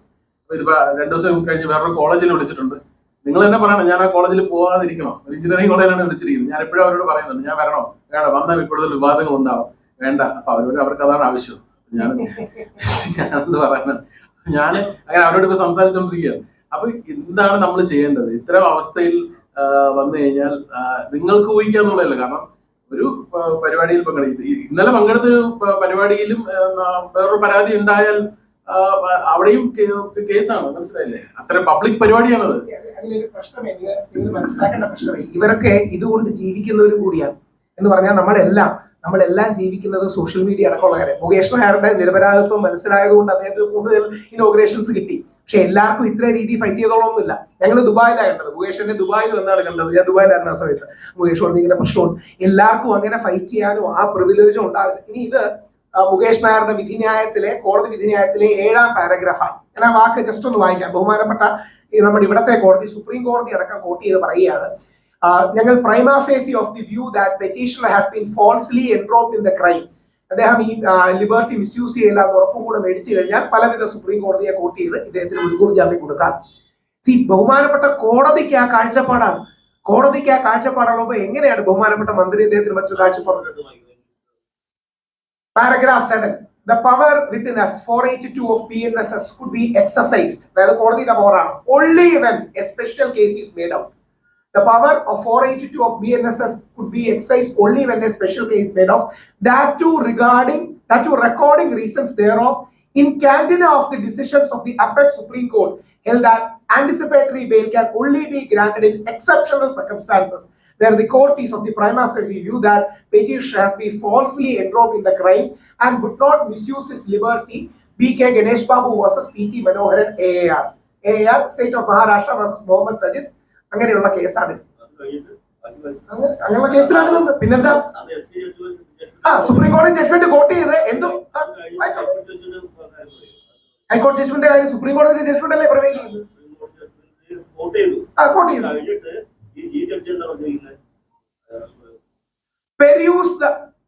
Peruse the prosecution records. It is admitted that the victim and her mother went to the location for the photo shoot. എന്നെ വരികയല്ല, അടുത്ത വന്ന ഒരുമിച്ച് വായിക്കാം. For the photo shoot. Significantly, the mother was present with the victim during the entire course of the shoot. Full course of shoot ഉണ്ടായിരുന്നു. The petitioners are social media influencers and professional models. According to the prosecution, the shoot took place on 12/2/2025, while the FIR was lodged only on 22/4/2025. The video recorded during the shoot was subsequently published on the social media. There was no immediate complaint raised regarding the said video. Furthermore, there is no material placed before the court to suggest that the victim participated in the photo shoot against her will or under coercion or persuasion by the petitioner in criminal miscellaneous petition number 1095 of 2025. At the time of photo shoot, several female artists were also present in this location. It is a well-principled state. ഇതിനകത്ത് അയച്ചു തരാം. C, അങ്ങനെ ഒരു exceptional circumstances ആയി കണ്ടുകൊണ്ട് മുകേഷ് നായർക്ക് ഞങ്ങൾ ജാമ്യം കൊടുക്കുന്നു എന്ന് കോടതി പറയുമ്പോൾ പിന്നെ എങ്ങനെയാണ് മാറാൻ പറ്റുക? വേറെ നമ്മുടെ സർക്കാരിന് എതിരൊരു നിലപാട് എങ്ങനെ എടുക്കാൻ പറ്റുക? പക്ഷെ ഇതിലെ പ്രധാന പ്രശ്നം അവിടെയല്ല, അവിടെയാണ് മീഡിയക്കാർ അഡ്രസ് ചെയ്യേണ്ടത്. അങ്ങനെ ഒരു വാർത്ത വന്നു കഴിഞ്ഞാൽ ജീവിതകാലം മുഴുവൻ മുകേഷ് നായർ അൺടച്ചബിൾ ആയി തുടരണം. മുകേഷ് നായരെ പരിപാടിക്ക് വിളിക്കണം. ഇനി രണ്ട് ഇൻഫ്ലുവൻസേഴ്സിനെ വിമർശിച്ചുകൊണ്ട് ഒരു കാര്യം പറയാൻ ആഗ്രഹിക്കുകയാണ്. ഇവർ ഈ ഇൻഫ്ലുവൻസേഴ്സിനിടയിലുള്ള കിടമത്സരങ്ങൾ കൂടി ഇതിന് പ്രശ്നമാണ്. മുകേഷ് നായർക്ക് കൂടുതൽ ബ്രാൻഡ് അലോക്കേഷൻ കിട്ടുന്നു, കൂടുതൽ ശ്രദ്ധ കിട്ടുന്നു, കൂടുതൽ റീച്ചും വ്യൂസും കിട്ടുന്നു. അതുകൊണ്ട് ബാക്കി ചിലർക്ക് പ്രശ്നം. ഇദ്ദേഹത്തിനെതിരെ കേസ് കൊടുത്ത ഇൻഫ്ലുവൻസർ, അതുകൊണ്ട് പേര് പറയണില്ല, അദ്ദേഹം വെളി വരികയാണെങ്കിൽ പേര് പറഞ്ഞു, അദ്ദേഹവും പേഴ്സണലി പറയുകയും ചെയ്യാം. അദ്ദേഹവും ഇന്നലെ എന്നെ വിളിച്ചു. അദ്ദേഹം അവകാശപ്പെടുന്ന അദ്ദേഹത്തിനെതിരെ ഒരു വ്യാജ കേസ് ഉണ്ടെന്നാണ്. ഞാൻ പറഞ്ഞു അങ്ങനെയാണെങ്കിൽ നിങ്ങളെ നമ്മൾ സപ്പോർട്ട് ചെയ്യാം. ഇതിന്റെ പ്രശ്നം നമ്മൾ കോണ്ടന്റിൽ ഫൈറ്റ് ചെയ്യണം, അല്ലാതെ വ്യാജ കേസ് വെച്ച് ഫൈറ്റ് ചെയ്യണം. ഈ പണ്ട് ബാബുക്കോയ സന്ദേശത്തിൽ പറയുന്നത് പോലെ ഏതെങ്കിലും ഒരുത്തൻ വളർന്നു വന്നുകൊണ്ടിരിക്കുമ്പോൾ അവനെ ഏതെങ്കിലും പെണ്ണ് കേസിൽപ്പെടുത്തി പരമാവധി ഇല്ലാതാക്കാം എന്നൊരു ആറ്റിറ്റ്യൂഡ് ഉണ്ടായിരുന്നു. അങ്ങനെ മിസ്യൂസ് ചെയ്ത് തുടങ്ങിയ പിന്നെ അവസാനം കുട്ടിക്കൽ രവീന്ദ്രന്റെ കേസിൽ എന്താ പറ്റിയെന്നറിയോ? വീട്ടുകാർ തമ്മിലുള്ള പ്രശ്നമാണ്. ഈ ആളുടെ ഐഡന്റിറ്റി ഡിസ്ക്ലോസ് ചെയ്യാൻ പറ്റാത്തതുകൊണ്ട് ഏത് ബന്ധുവാന്ന് പറയുന്നില്ല. ഇദ്ദേഹത്തിന്റെ ഭാര്യയുടെ ഒരു ബന്ധു ഈ വ്യക്തിക്കെതിരെ അവർക്ക് പണി കൊടുക്കാനായി കേസ് കൊടുക്കും. ഒരാളുടെ ജീവിതം തകരുകയാണ്, അവസരങ്ങൾ തകരുകയാണ്. മുകേഷ് ഇതിന് ഫൈറ്റ് ചെയ്യാൻ റെഡിയായി. മുകേഷ് കോൺഫിഡന്റ് ആയി ഫൈറ്റ് ചെയ്തു. അങ്ങനെ ഫൈറ്റ് ചെയ്യുന്ന കുറച്ച് ആൾക്കാരെ കണ്ടിട്ടുള്ളൂ. ഒരു വിജയബാബുവോ ഒരു നിവിൻ പോളിയോ ഉള്ള കുറച്ച് ആൾക്കാരെ ഫൈറ്റ് ചെയ്തുള്ളൂ. ബാക്കിയുള്ളവർ ചൂളിപ്പോവും, അവരിലേക്ക് തന്നെ ഒതുങ്ങും. ഇവരെല്ലാം ചെയ്യുന്ന വലിയൊരു മിസ്റ്റേക്ക് ഉണ്ട്. അതുകൂടെ പറഞ്ഞ് നിങ്ങളുടെ ചോദ്യങ്ങളിലേക്ക് വിട്ടാം. ഇങ്ങനെ ഇനിയും വ്യാജ കേസിന്റെ വിക്റ്റിമാണ് നിങ്ങളെങ്കിൽ ദൈവത്തെ ഓർത്ത് നിങ്ങൾ സംസാരിക്കുക, മിണ്ടാതിരിക്കരുത്. നമ്മുടെ അഡ്വക്കേറ്റ്സ് അടക്കം നമ്മളോട് വന്ന് പറയും ഒന്നും മിണ്ടരുത്, കോടതിയുടെ അപ്രീതി ഉണ്ടാവും. കോടതിയുടെ അപ്രീതി ഒന്നും ഉണ്ടാകാൻ പോണില്ല. ഇതൊരു സബ്ജുഡീസ് വിഷയമാണ്, അതിന്റെ പരിമിതികൾ എനിക്കറിയാം എന്ന് പറഞ്ഞ് നിങ്ങൾ സംസാരിച്ചാൽ മതി. ഞാൻ അഡ്വക്കേറ്റ് ആണ്, പുള്ളി ലോ പഠിക്കുന്ന ആളാണ്. സംസാരിച്ചില്ലെങ്കിലുള്ള പ്രശ്നം നിങ്ങളെ പലപ്പോഴും പൊതുസമൂഹം തെറ്റിദ്ധരിക്കും, നിങ്ങളെ പലപ്പോഴും നാട്ടുകാർ തെറ്റിദ്ധരിക്കും. ഈ ഏതെങ്കിലും ഒരു കേസിൽ ക്ലോഷർ ഉണ്ടാകുന്ന കേട്ടിട്ടുണ്ടോ? ഇനി അന്വേഷണം എന്ന് പറഞ്ഞെങ്കിൽ കാലാകാലം പൊക്കോണ്ടിരിക്കും. ഇനി അന്വേഷണം എന്ന് പറഞ്ഞു. ഇനി എനിക്കെതിരെ ഇന്നലെ നമ്മുടെ എറണാകുളം പോലീസ് സ്റ്റേഷനിൽ വിളിച്ചിട്ടുണ്ട്. ഹണി റോസിന്റെ കേസിൽ എനിക്കെതിരെ അന്വേഷണം ഹാജരാകണമെന്ന് പറഞ്ഞു. അതായത് ഇന്നലെ നമ്മുടെ അനീഷ് ജോയ് അവിടുത്തെ എറണാകുളം കേസിൽ ഇന്നലെ ആണെങ്കിൽ ലെറ്റർ വന്ന 14 ദിവസം ഞങ്ങൾ അന്വേഷിക്കണമെങ്കിൽ എന്തോന്ന് അന്വേഷിക്കാനാണ്? ഞാൻ TV ചാനലിൽ നിന്ന് ഹണി റോസിനെ കുറിച്ച് പറഞ്ഞ കാര്യം എന്നെ പോലീസ് സ്റ്റേഷനിൽ വിളിച്ച് എന്ത് അന്വേഷിക്കാനാണ്? ഇതൊരു പ്രൊസീജിയർ പോലെ ഇങ്ങനെ കാലാകാലം ചടങ്ങ് പോലെ പോലീസുകാർ കൊണ്ടുപോകും. പോലീസുകാർക്ക് ഇതിനെതിരെ പറയാൻ പറ്റാത്ത അറിയോ? പോലീസുകാരോടൊക്കെ ഞാൻ പേഴ്സണലി സംസാരിച്ചുകൊണ്ട് പറയാ, മുകേഷ് നായരുടെ കേസിൽ പുള്ളി ഇന്നസെന്റ് ആണെന്ന് പോലീസുകാർക്ക് അറിയാം. എന്റെ കേസിൽ ഞാൻ ഇന്നസെന്റ് ആണെന്ന് പോലീസുകാർക്ക് അറിയാം. പക്ഷെ ഇന്നസെന്റ് ആണെന്ന് പറഞ്ഞു കഴിഞ്ഞാൽ സ്ത്രീ വിരുദ്ധരാകും. ഇന്നസെന്റ് ആണെന്ന് പറഞ്ഞാൽ കണ്ടോ പുരുഷ മേധാവികൾക്ക് ചൂട്ടുപിടിക്കുന്നവരാകും. ഇന്നസെന്റ് ആണെന്ന് പറഞ്ഞു കഴിഞ്ഞാൽ പ്രശ്നമാവും. ഇല്ലെങ്കിൽ എന്ത് അന്വേഷിക്കാനാണ്? പോകുന്ന ആലോചിച്ച പോലീസ് എന്ത് അന്വേഷിക്കും? ഓൾറെഡി ഉള്ള വീഡിയോയില് ഓൾറെഡി പ്രിലിമിനറി ഇവരുടെ സ്റ്റേറ്റ്മെന്റും കാര്യങ്ങളും എടുത്തു കോടതി പോയി. പോലീസ് എന്താ അന്വേഷിക്കാൻ പോണേ? ഞാൻ ഹണി റോസിന്റെ ഒരു ചാനൽ ചർച്ച ചെയ്യുന്നത്, ഒരു പ്രമുഖ ചാനലാണ്, ആ ചാനലിന്റെ ആൾക്കാർ ഇവിടെ കാണും. ആ ചർച്ചയിൽ നിന്ന് ഞാനൊരു കാര്യം പറഞ്ഞു, ലൈംഗിക അധിക്ഷേപം നടത്തി. പോലീസ് എന്തോന്നാ അന്വേഷിക്കുന്നത്? എന്ത് അന്വേഷിക്കുന്നത് നിങ്ങൾ പറയണേ? അപ്പൊ കുറെ മെനക്കെടുത്താനായിട്ട് ഞാൻ ദിവസം അയച്ച ചാനലിൽ പോയാൽ സംസാരിച്ച എന്റെ വീഡിയോയിലാണ് പറഞ്ഞത്, നിങ്ങളുടെ മൊബൈൽ ഫോൺ ഞങ്ങൾ പിടിച്ചെടുക്കുമെന്ന് പറയും. ഒരു 6-7 മാസം മൊബൈൽ ഫോൺ അവരുടെ കൈ വെച്ചിരിക്കും. ചീത്തയാക്കാതെ 6-7 മാസം ഒരു കവറിൽ പൊതിഞ്ഞ് വെച്ചേക്കും. ഞാൻ കോടതിയിൽ റിക്വസ്റ്റ് കൊടുത്ത് തിരിച്ചു മേടിക്കണം. മെനക്കെടുത്ത് എന്നൊരു പ്രോസസ് അല്ലാതെ ഒരു പ്രോസസ്സും ഇല്ല. അതാണ് നിങ്ങൾ മനസ്സിലാക്കേണ്ടത്. അതുകൊണ്ട് പറഞ്ഞ് അവസാനിപ്പിക്കാം. നിങ്ങളുടെ ചോദ്യങ്ങളിലേക്ക് പോകുമ്പോൾ എത്ര വ്യാജ കേസുകളായി കാണുന്നു ഒന്ന് ദയവായി ആലോചിക്കുക. നിവിൻ പോളിക്കെതിരെ വ്യാജ കേസ് വന്നത്, നമ്മുടെ വിജയബാബുവിനെതിരെ വ്യാജ കേസ് വന്നത്, ഉമ്മൻചാണ്ടി സാറിനെതിരെ വ്യാജ കേസ് വന്നത്. ഈ വ്യാജ പരാതി കൊടുത്ത ഒരു സ്ത്രീകൾക്കെങ്കിലും എതിരെ നടപടിയെടുത്തു. ഒരു എക്സാമ്പിൾ വെച്ച് പറയാം. മുകേഷ് നായരുടെ കോടതി നാളെ വ്യാജ കേസാന്ന് പറയട്ടെ, നിവിൻ പോളിയുടെ വ്യാജ കേസാണെന്ന് പൂർണ്ണമായിട്ട് പോലീസുകാർ തന്നെ കണ്ടെത്തി റിപ്പോർട്ട് കൊടുത്തു. ആ വ്യാജ പരാതി കൊടുത്ത പെൺകുട്ടിക്കെതിരെ ഒരു നടപടിയെടുത്തു. ആ വ്യാജ പരാതി കൊടുത്ത പെൺകുട്ടിക്കെതിരെ ഒരു റിപ്പോർട്ട് കൊടുത്തു, നടപടി എടുക്കുകയും ചെയ്തു. തന്നെ 3 ദിവസം ദുബായിൽ വെച്ച് പീഡിപ്പിച്ചു എന്നാണ്, അല്ലെങ്കിൽ റേപ്പ് ചെയ്തു എന്നാണ് ആ പെൺകുട്ടി പരാതി കൊടുത്തത്. ആ സമയത്ത് നിവിൻ പോളി കൊച്ചിയിലായിരുന്നു. ആ കൊച്ചിയിലായ നിവിൻ പോളി ദുബായിൽ വെച്ച് ഈ പെൺകുട്ടിയെ റേപ്പ് ചെയ്തു എന്ന് പറഞ്ഞു. ഡിസംബർ 14, 15, 16. അവസാനം കൊച്ചിയിലാന്ന് തെളിഞ്ഞപ്പോൾ ആ പെൺകുട്ടി നിങ്ങളുടെ അടക്കം ചാനലിൽ വന്ന് ഒരു മടിയില്ലാതെ പറയുകയാണ് ഉറക്കപ്പിച്ചിൽ ഡേറ്റ് മാറിപ്പോയതാണ്. ആ പെൺകുട്ടിക്കെതിരെ നിവിൻ പോളി DGPക്ക് പരാതി കൊടുത്തു. ഞങ്ങൾ പോയിരുന്നു, ഞങ്ങൾ DGP ദർവേഷ് ഷാജ് സാറിനെ കാണാൻ പോയിരുന്നു. ഞങ്ങൾ ഇവിടുത്തെ പോലീസ് ഹെഡ്ക്വാർട്ടേഴ്സിൽ ബഹുമാനപ്പെട്ട DGPയെ കാണാൻ പോയിരുന്നു. സാർ, ഈ വ്യാജ പരാതികൾക്കെതിരെ ഒരു ഫ്രെയിംവർക്ക് വേണം, നടപടി വേണമെന്ന് പറഞ്ഞു. പുള്ളി സ്നേഹത്തോടെ അനുഭാവത്തോടെ കേട്ടു. അദ്ദേഹത്തിന്റെ കൈകളും ചങ്ങലയ്ക്കപ്പെട്ടാണെന്ന് ഞങ്ങൾക്കറിയാം, കാര്യം പോലീസിന് ലിമിറ്റേഷൻ ഉണ്ട്. നിവിൻ പോളി പരാതി കൊടുത്തു, എന്തെങ്കിലും ആക്ഷൻ എടുത്തോ? നിവിൻ പോളി എന്ന് പറഞ്ഞാൽ നമ്മുടെ എല്ലാ ലെവലിനെ കാട്ടി കുറച്ചുകൂടെ വലിയ ലെവൽ നിൽക്കുന്ന സിനിമാ താരങ്ങളിലെ പ്രമുഖരാണ്. അപ്പൊ നിവിൻ പോളിക്കോ ഉമ്മൻചാണ്ടി സാറിനോ എൽദോസ് കുന്നപ്പള്ളിക്കെതിരെ 49 ക്രിമിനൽ കേസുകളിൽ ഉൾപ്പെട്ട ഒരു സ്ത്രീയാണ് എൽദോസ് കുന്നപ്പള്ളിക്കെതിരെ പരാതി കൊടുത്തിരിക്കുന്നത്. 49 ക്രിമിനൽ കേസ്. അപ്പോ ആണുങ്ങളെ കൈയും കാലും കെട്ടിയിട്ടിട്ട് നീന്താൻ പറയുകയാണ്. ഞാൻ പറഞ്ഞ് അവസാനിപ്പിക്കുമ്പോൾ ഒറ്റ കാര്യം ഓർക്കുക, നമ്മുടെ സഹോദരൻ, നമ്മുടെ മകൻ, നമ്മുടെ സുഹൃത്ത്, നമ്മുടെ അച്ഛൻ ജയിലിൽ നിന്ന് ഒരു വ്യാജ പരാതി അകലത്തിൽ മാത്രമാണ്. നിങ്ങളുടെയും എന്റെയും മകൻ, സഹോദരൻ, അച്ഛൻ, സുഹൃത്ത് ജയിലിൽ നിന്ന് ഒരു വ്യാജ പരാതി അകലത്തിൽ മാത്രമാണ്. നമ്മളിൽ ആർക്കും ആ പരാതി വരാം. അങ്ങനെ ഒരു പരാതി വന്നാൽ നമ്മുടെ സോഷ്യൽ ലൈഫ്, നമ്മുടെ ശമ്പളം, നമ്മുടെ ജീവിതം, നമ്മുടെ ബന്ധങ്ങൾ, നമ്മുടെ ബന്ധുക്കൾ, ഇവരിൽ നിന്നെല്ലാം നമ്മൾ പരിഹാസവും അവഗണനയും പുച്ഛവും ഒക്കെ ഏറ്റുവാങ്ങുകയും കണ്ട പോക്സോ കേസിലെ പ്രതിയാണ് അവൻ അച്ഛൻ എന്ന് പറയുകയും ചെയ്യും. ഇത് ഇന്നല്ലെങ്കിൽ നാളെ അവസാനിക്കണം. അവിടെയാണ് നമ്മൾ മുമ്പോട്ട് വെക്കുന്ന ഏക സജഷൻ, റൈറ്റ് ടു പ്രിവസി. ബഹുമാനപ്പെട്ട കേരള ഹൈക്കോടതി പറഞ്ഞതുപോലെ അക്യൂസ്ഡിനും ഉണ്ടാകണം. അതായത് ആരോപിതനും ഒരു റൈറ്റ് ടു പ്രിവസി ഉണ്ടാകണം. ആ കോടതി കുറ്റക്കാരനാണെന്ന് തെളിയുന്നത് വരെ ഇവരുടെ പേരും ഫോട്ടോയും ഉപയോഗം ചെയ്തത്. അഥവാ അങ്ങനെ ഉപയോഗിച്ചാൽ മുകേഷ് പറഞ്ഞതുപോലെ ഫോളോ അപ്പ് വാർത്തയും കൂടെ കൊടുക്കണം. ഇതിന് ഒരു ചാനലാണ് പ്രധാനമായിട്ട് കൊടുത്തത്, ബാക്കി ചാനലുകളൊന്നും കൊടുത്തില്ല. അതുകൊണ്ട് നിങ്ങൾ അറ്റ്ലീസ്റ്റ് കോടതി മുകേഷ് നായരെ അനുകൂലിച്ചെന്നെങ്കിലും ഒന്ന് കൊടുക്കണമെന്ന് അഭ്യർത്ഥിച്ചുകൊണ്ട് നിങ്ങളുടെ ചോദ്യങ്ങളിലേക്ക് ഇൻഫർമേഷൻ.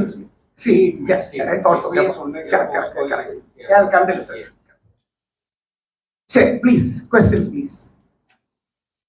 എന്തെങ്കിലും അതുപോലത്തെ മിസ്റ്റേക്സ് നമ്മൾ പറഞ്ഞിട്ടുണ്ടെങ്കിൽ ദയവായി അതും ചൂണ്ടിക്കാട്ടും. ഞാൻ ആ വിധിനെ അയച്ചറിയുകയും ചെയ്യാം. നമ്മുടെ PDF കോപ്പി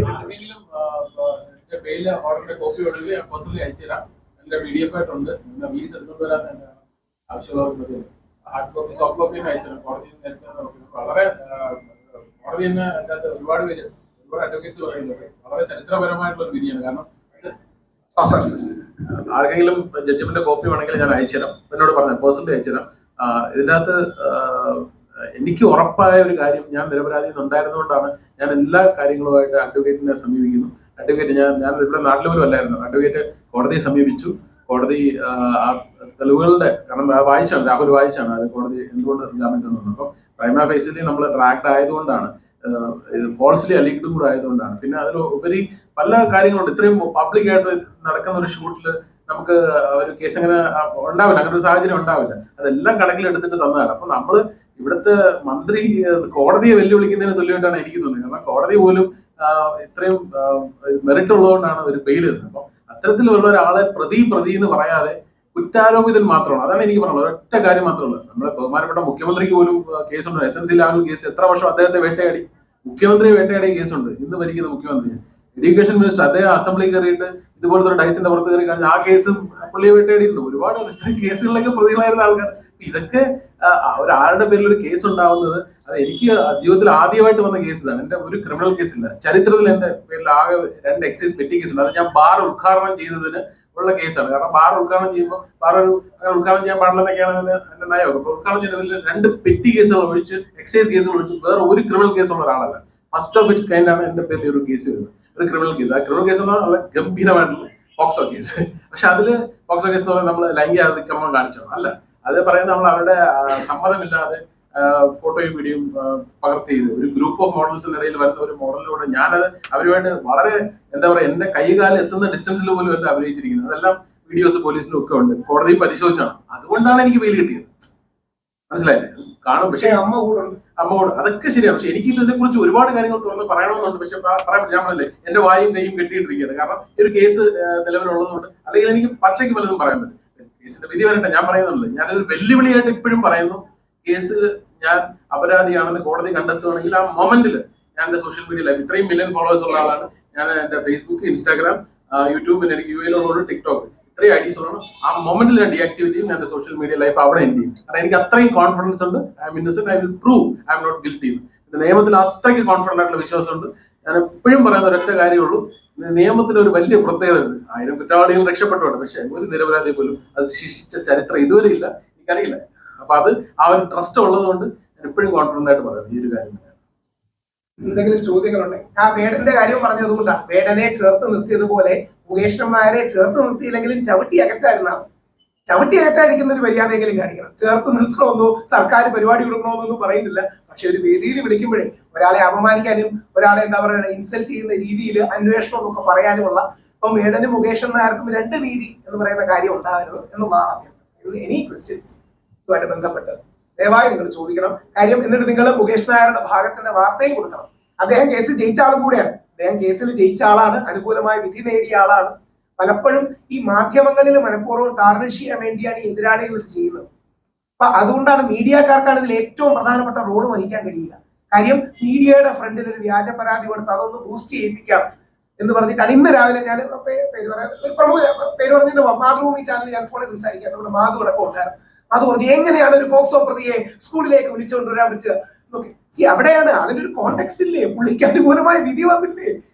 കേട്ടാ തോന്നുന്നു പുള്ളിയെ കുറ്റക്കാരനാണെന്ന് കോടതി വിധിച്ചു.